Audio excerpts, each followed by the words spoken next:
দেশনেত্রী বেগম খালেদা জিয়া অসুস্থতার কারণে আয়োজনটা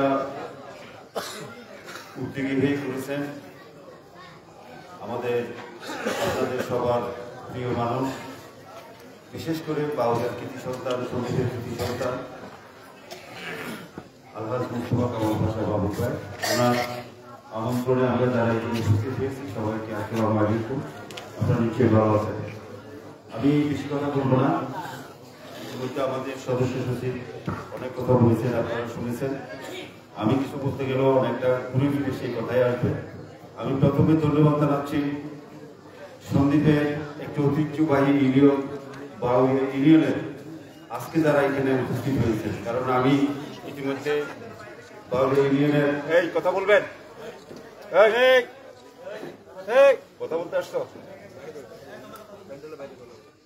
ইতিমধ্যে আমি খবর নিয়েছি আমাদের বাউলিয়া ইউনিয়ন বিএনপির সম্মানিত সভাপতি আমার সাথে বড় ভাই আলহাজ সালাউদ্দিন ভাই, ওনাকে আমি জিজ্ঞেস করলাম যে এখানে যারা উপস্থিত হয়েছেন তার কত অংশ বাউলিয়ার জনগণ বা বাউলিয়ার নেতা কর্মী আছে। উনি আমাকে আশ্বস্ত করলে এখানে বেশিরভাগ বাউলিয়া ইউনিয়ন বিএনপির এবং অঙ্গ সংগঠনের নেতৃবৃন্দ। আপনাদেরকে সবাইকে সালাম জানাচ্ছি। বাউলিয়া একটি ঐতিহ্যবাহী ইউনিয়ন, আমি এই অর্থে বলতে চাচ্ছি খুব সৌভাগ্যবান আপনারা। বাউলিয়া ইউনিয়নের মানুষ খুব সৌভাগ্যবান যে আমরা কেন্দ্রীয়ভাবে স্থানীয়ভাবে আমরা অনেক নেতাকে বাউলিয়াতে আমরা পেয়েছি। আমরা খুব গর্ব করার মতো একটা বিষয়। আমরা চট্টগ্রাম, ঢাকা সব জায়গায় বলি যে সন্দ্বীপে এমন একটি ইউনিয়ন আছে যে ইউনিয়নের নাম বাউলিয়া, এবং সেই বাউলিয়া ইউনিয়নে আমাদের অনেক নেতা আছে। আমাদের বাবুল ভাই আছে, বাবুল ভাইয়ের পরিচয় আমরা দেওয়ার কোনো প্রয়োজন নাই। উনি ওনার ছাত্র জীবন থেকে শুরু করে এই বিএনপির একজন বিএনপির বাবু হিসেবে পরিচিত। এখন আমাদের তরিকুল আলম তেনজিং ভাই, উনিও বাউলিয়াতে, আমাদের মিজানুর রহমান মিল্টন ভাই বাউলিয়াতে, বলতে গেলে আরো অনেকে আছে। তো বিশেষ করে আমি তিনজনের, আমাদের একজন সাবেক ফাউন্ডার অর্থাৎ বিএনপি ফাউন্ডার কমিটির সদস্য ছিলেন ইঞ্জিনিয়ার আশরাফুদ্দিন, আরো অনেকে আছে। আমি ওই সাইডে যাচ্ছি না। আমি প্রথমে এই জন্য বাউলিয়াবাসী যারা আছেন আপনাদের প্রতি আমার অভিনন্দন, শুভেচ্ছা যে আপনারা গর্বিত এলাকা, গর্বিত ইউনিয়নের বাসিন্দা এবং নাগরিক। আর আমরা বেশি গর্ববোধ করি আপনারা সন্দ্বীপ উপজেলা বিএনপির আওতাধীন বাউলিয়া ইউনিয়ন বিএনপির এবং অঙ্গ সংগঠনের নেতৃবৃন্দ এবং কর্মীবৃন্দ। যেহেতু এখানে দোয়া মাহফিল হবে আমাদের নেত্রীর জন্য, আমরা এখানে খুব বেশি কথা বলার প্রয়োজন নেই।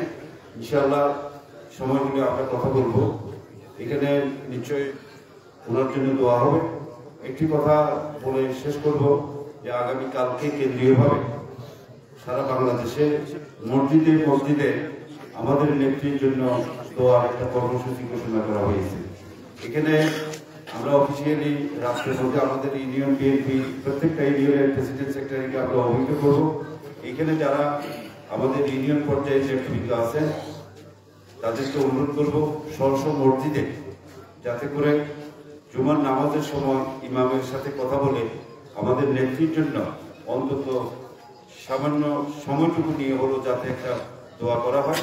প্রত্যেকের দায়িত্ব হবে, প্রত্যেকের এলাকায় যে মসজিদ আছে আপনারা যেখানে দায়িত্বশীলেরা আছেন মসজিদে নামাজ পড়বেন, জুমার নামাজ, সেখানে কিন্তু আমাদের নেত্রীর জন্য সময় নিয়ে আপনারা একটু দোয়ার জন্য ইমাম সাহেবকে স্মরণীয়ভাবে অনুরোধ করবেন যাতে আমাদের নেত্রীর জন্য দোয়া করা হয়।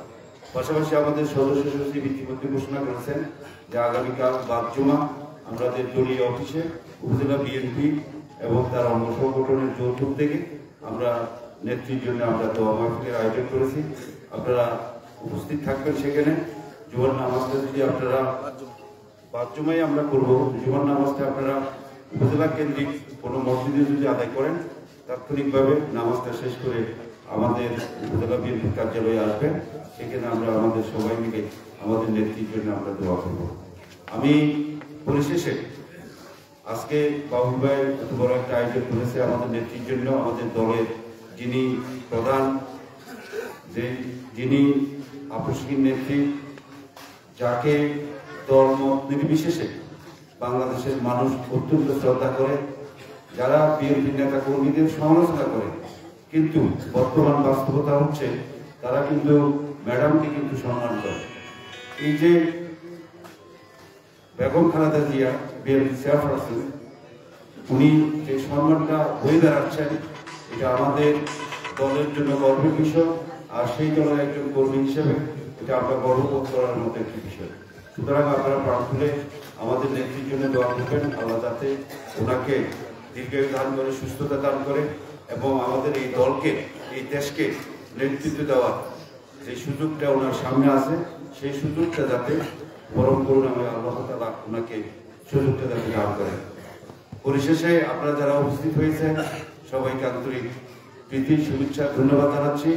আগামীতে যে নির্বাচন হবে সেই নির্বাচনে আমরা ঐক্যবদ্ধভাবে দানশীল প্রতীকের জন্য আমরা কাজ করব। এটি হচ্ছে সন্দ্বীপ উপজেলা বিএনপির অঙ্গীকার এবং আমরা আশা করি সন্দ্বীপ উপজেলা বিএনপির পাশেই থাকবেন। এই মুহূর্তে আপনাদের কাছে অনেকে মনে করার সুযোগ আছে, যেহেতু আমাদের অনেক নেতৃবৃন্দ মনোনয়নের প্রত্যাশী, আমরা মনে করি যে মনোনয়নের বিষয়টা যখন সেটেল হয়ে যাবে, আমরা আশা করি সন্দ্বীপ বিএনপি তার অঙ্গ সংগঠন প্রত্যেকে আমরা ঐক্যবদ্ধভাবে দানের শিশুর জন্য আমরা একসাথে কাজ করব। সবাইকে সেই সময়ের জন্য অপেক্ষায় থাকলাম, আপনাদেরকে অপেক্ষায় রাখলাম। আমরা একসাথে কাজ করবো এই প্রত্যয় ঘোষণা করি। আপনাদের সবাইকে আবার সালাম জানিয়ে আমি আমার কথা শেষ করছি। ধন্যবাদ সবাইকে। আসসালামু আলাইকুম।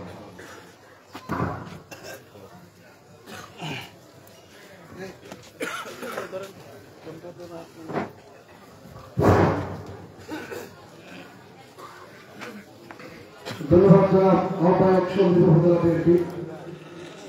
প্রিয় সুধী, এ পর্যায়ে বক্তব্য রাখবেন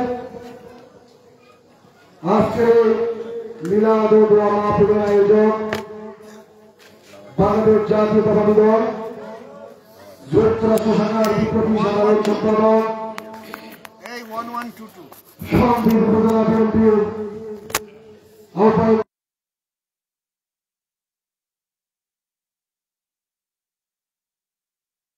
আসন থেকে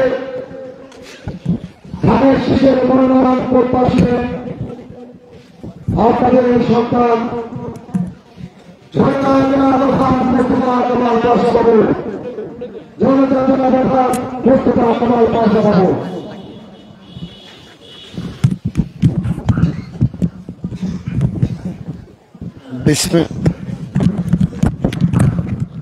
বিসমিল্লাহির রহমানির রহিম।